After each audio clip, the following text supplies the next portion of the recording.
Le prophète alayhi salatu wassalam, il disait à Abu Bakr et à Omar, si vous voyez Ouais, une personne qui s'appelle Ouais, allez le voir et demandez-lui de demander pardon à Allah pour vous. Regardez, subhanallah.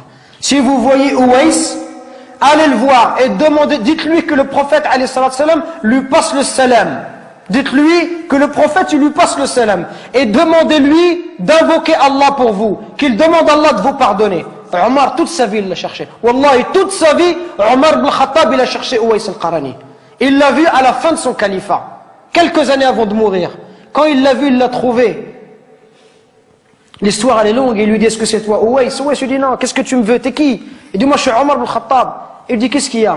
Et il lui dit, le prophète, il m'a dit tout cela, tout cela. Ouais, il commence à pleurer. Il lui dit, pourquoi il a dit ça? Qu'est-ce que j'ai fait? Et il lui dit, le prophète, il nous a dit, si on te voit que tu demandes pardon à Allah, et que tu avais la peste et que tu as été guéri, excepté la taille d'une pièce dans ton dos, parce que tu avais une mère et que tu as été bon envers elle. Ouais al-Qarani, à l'époque du prophète, alayhi salatu wassalam, il était croyant.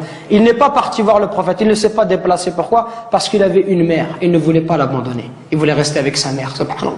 Regardez, il voulait rester avec sa mère, il ne voulait pas la laisser toute seule. Pour ça, le prophète, alayhi salatu wassalam, a été informé par Allah Azza wa Jal que cet homme-là était un homme pieux. Et Omar, il est parti le voir et il lui a dit, et Ouais, il lui a dit, moi, je vais demander pardon pour toi. Toi, tu es Omar ibn Khattab, je vais demander pardon à Allah pour toi. Il lui dit, oui, tu demanderas pardon à Allah pour moi. Pour vous montrer la valeur des parents. Allah, il nous interdit de faire de dire la moindre phrase. Le moindre mot. Fi, ça n'a aucun sens. Ça n'a pas de sens. Fi, c'est une onomatopée. C'est un son.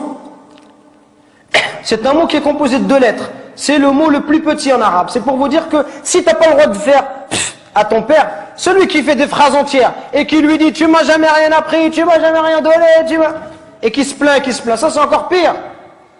Regardez, à travers ce dua, on retrouve la miséricorde. Ceux qui bénéficient, qui doivent bénéficier de notre bon comportement et de notre miséricorde, ce sont nos parents en premier, notre père et notre mère. C'est eux qui doivent profiter en premier.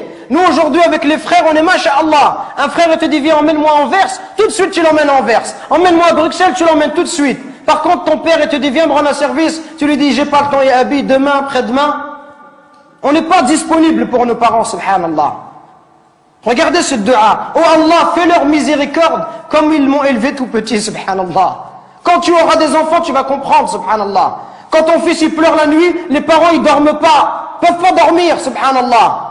Au moindre bruit de l'enfant, ils se réveillent. Les parents, ils sont capables de se priver pour donner à leurs enfants. Ton père, combien de nos parents, ils se sont levés, subhanallah, à 5 heures du matin, à 4 heures du matin. Ils ont fait même 2 travails, exprès pour pouvoir nous donner ce qu'eux, ils n'ont pas reçu. Exprès pour nous acheter des chaussures Nike ou nous acheter de la marque. Pour nous donner ce qu'eux, ils n'ont pas connu dans leur enfance. Eux qui sont venus à 13 ans ou 14 ans en France. Et nous, subhanallah, on n'est même pas capable de leur rendre tout ça. On doit être miséricordieux avec nos parents. On doit les aimer, leur montrer de l'amour. Quand ils sont vieux, on doit être auprès d'eux, leur accorder du temps. Mais nous, quand on est marié, on préfère notre femme, on préfère nos enfants. Même le pauvre, certain, si sa femme elle va se disputer avec ses parents, il va toujours prendre le parti de sa femme, subhanallah. Il va faire des cadeaux à sa femme, mais jamais à sa mère. Il va emmener sa femme, il va jamais emmener sa mère. Pourquoi est-ce qu'on est comme ça? Parce que notre cœur, il est devenu dur. Al-Hassan al-Basri, rahimahullah, le jour où sa mère elle est décédée, il pleurait. On lui dit, ya Hassan, t'es un imam et tu pleures. Comment est-ce que tu peux pleurer? Il dit, je ne pleure pas parce qu'ils sont décédés, je pleure parce qu'une des portes du paradis est fermée. Et c'est la même chose qu'on doit se dire. Et Wallah, c'est ce que je suis en train de me dire moi-même.